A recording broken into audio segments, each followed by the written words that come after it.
What's up guys, it's Tommy here and welcome to a brand new Liverpool news video where we have some huge stories to cover for you guys today because Trent Alexander-Arnold, who has less than 2 years on his contract, he is wanted by Real Madrid and Barcelona. News coming from Spanish newspapers are saying that Real Madrid are willing to throw huge amounts of money at this deal, and the worrying thing is until Trent signs a contract extension there is a distinct possibility that Real Madrid will offer him like double his wages, which won't be too difficult for them because you know they already offered huge wages for Jude Bellingham. Trent right now earns around 170 or 180,000 pounds per week, which is still a very decent salary. But if Real Madrid are offering 450,000 pounds per week, Trent might feel undervalued at Liverpool until he signs a new contract. There is an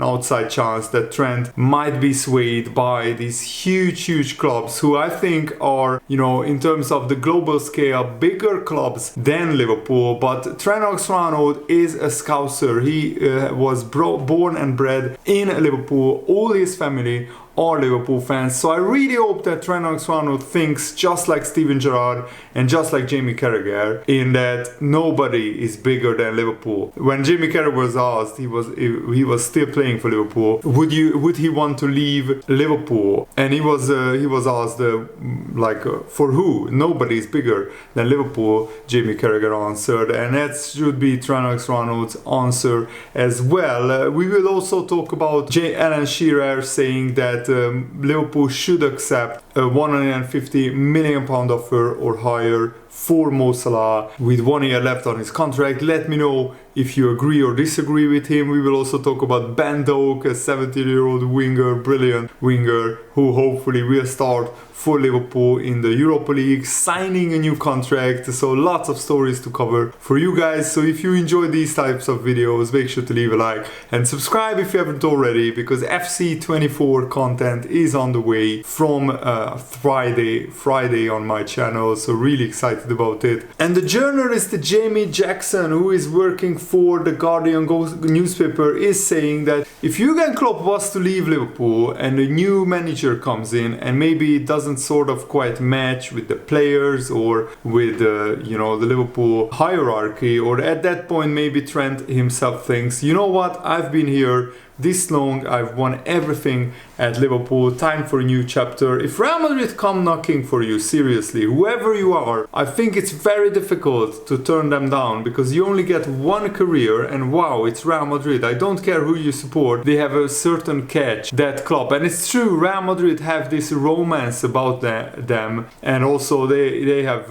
won like 14 Champions League trophies, absolutely crazy. I mean, Liverpool are the third most successful club in winning the Champions League, and they have less than half of Real Madrid's Champions League trophies. Absolutely ridiculous. But Trent Alexander-Arnold knows that if he stays at Liverpool, he will be as big a legend as Steven Gerrard or Jamie Carragher. He will be talked about in 100 years in Liverpool's history books if he stays at Liverpool all of his life. He's only 24 years old. He is already breaking assist records, and he could break all kinds of appearance records. He could also become the highest scoring defender ever to play for the club. So there are huge motivations for Trent Alexander-Arnold to stay at Liverpool. But the bottom line is Liverpool have to give him a very good salary so he feels valued and appreciated at Liverpool. And that's why these next contract talks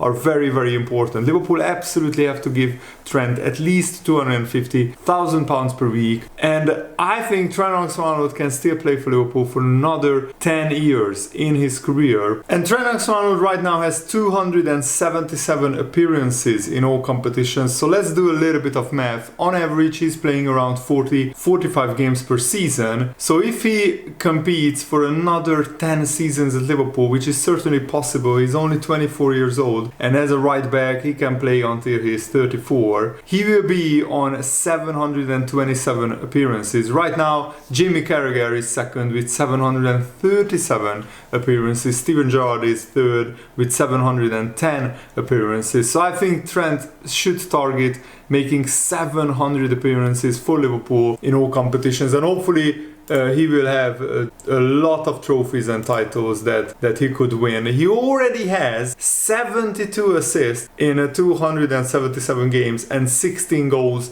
as well, which is absolutely amazing for a 24-year-old defender. To have 72 assists already at 24 years old is absolutely brilliant. His win ratio is also remarkable, 66.8%. He has won 185 games out of the 277, 46 draws and 46 defeats. But the most important thing is he has only 2 years, less than 2 years left on his contract. So Liverpool will have to try everything, absolutely everything, to secure Trent Alexander-Arnold on a new 5-year contract from next season. 5 years, I mean. And Fabrizio Romano recently gave an interview about Trent Alexander-Arnold's contract talks. He said the sentiment remains consistent with Trent Alexander-Arnold. He is passionate about Liverpool and the club is equally eager for him to remain. It's a shared desire. I'm confident they will forge a path together into the future. And Trent is now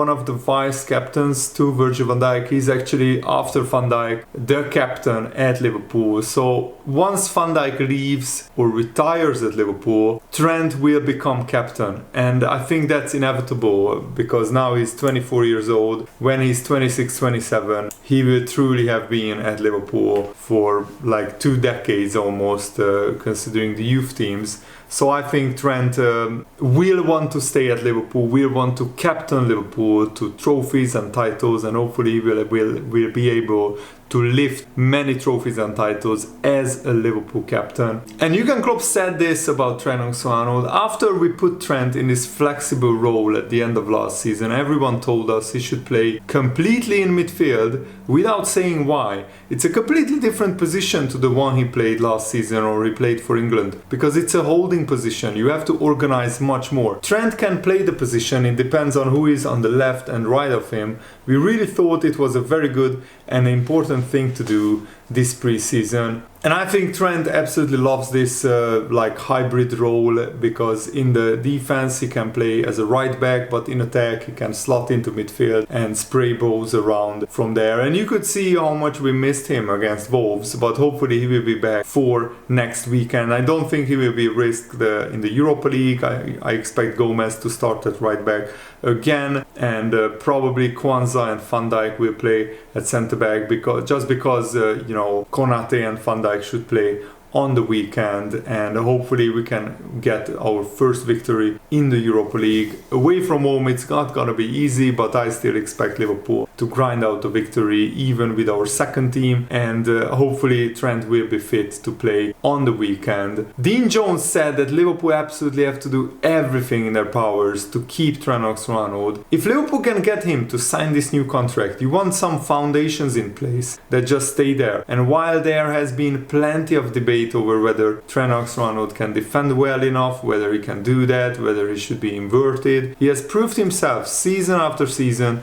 to be a reliable player to have not just in the squad but in the starting 11. I think that Liverpool should be doing everything they can to make that happen. And I think in modern day football, Trent Alexander-Arnold is absolutely the best right back in the world. He might not be the best defensively, but what he offers going forward, literally no other right back can offer that. It's like having Kevin De Bruyne at right back. It's like having a prime Steven Gerrard at right back with his passing ability. And he can shoot and score from long range, from free kicks, and sometimes from long range as well. I mean, his Bournemouth goal last season comes to mind, goals against Aston Villa and others. So I think it's very, very important for Liverpool to tie Trent down on a new contract. Let me know, do you think there is any chance Real Madrid could tempt Trent into even contemplating leaving Liverpool? I would love to hear your opinion.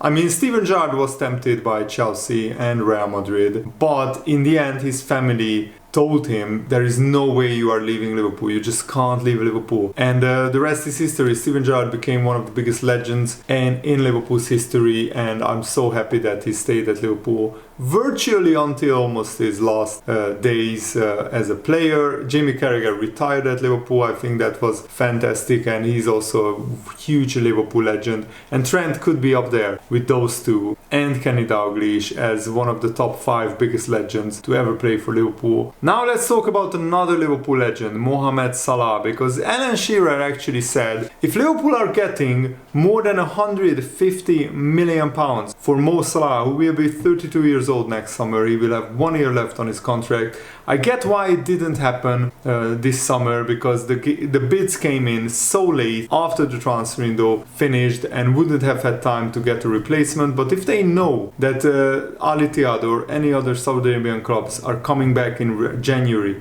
with a ridiculous offer, then Liverpool have got to find a replacement, and they've got time to find a replacement. And again, it depends on where they are at. But I think they would bite at £150 million in January. I don't think even at that price that we should sell Salah in January. It would completely disrupt Liverpool's season. And imagine if Liverpool are in the title race in January and you sell your best player. Would Man City do that? Absolutely not. So why should Liverpool do it? Yes, we need the money, but not until next summer. You can't even sign a brilliant replacement in the January transfer window because all the best players are tied down at other clubs. And which other top club would want to lose one of their best players in January? So I think Liverpool, even at 150, even at 200 million, shouldn't sell Salah in January. Wait until next summer. He will still have a huge value. And if you sell Salah next summer for 150 million, I think a lot of the fan base will be okay with it. Even though I don't want Salah to leave. I want him to retire at Liverpool in 5 or 6 years from now. So I want Liverpool to extend his contract. I can understand because Liverpool needed huge amounts of money to rebuild the defense. If you want to sign a world-class replacement for Virgil van Dijk and a really talented replacement for Joel Matip, I mean, I'm not saying sell Van Dijk next summer, but in 2 or 3 years we might have to find a replacement for Van Dijk.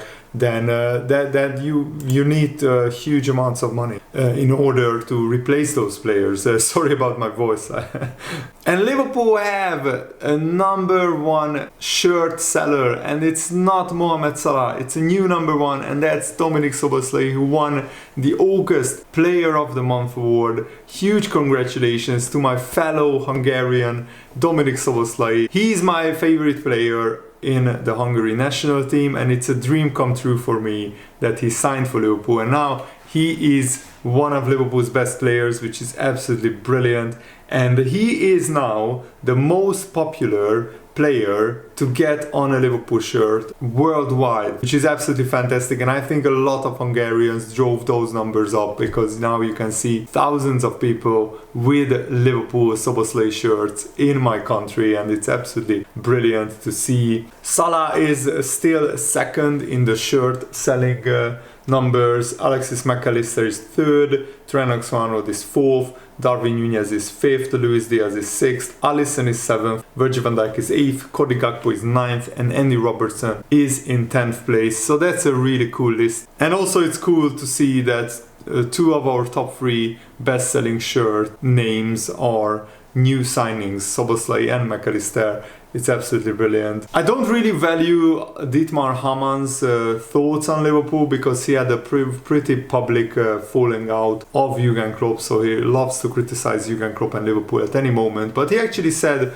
something nice for a change. He said that he expects Darwin Nunez to emerge as Liverpool's match winner on a few occasions. He said, I would have to rule out a serious title bid by Liverpool, but things can change quickly. I would like to see a bit more from this Liverpool side. Things might look good on paper, but a lot of Liverpool's struggles come from being unable to break teams down. When teams put 10 men behind the ball at Anfield, Liverpool had struggled. I think this is where Nunez comes in. Look at what he did at Newcastle. Liverpool have a lot of options, but I think this season could be Darwin Nunez's best season overall, though I would say Liverpool aren't title contenders. Man City remain the benchmark.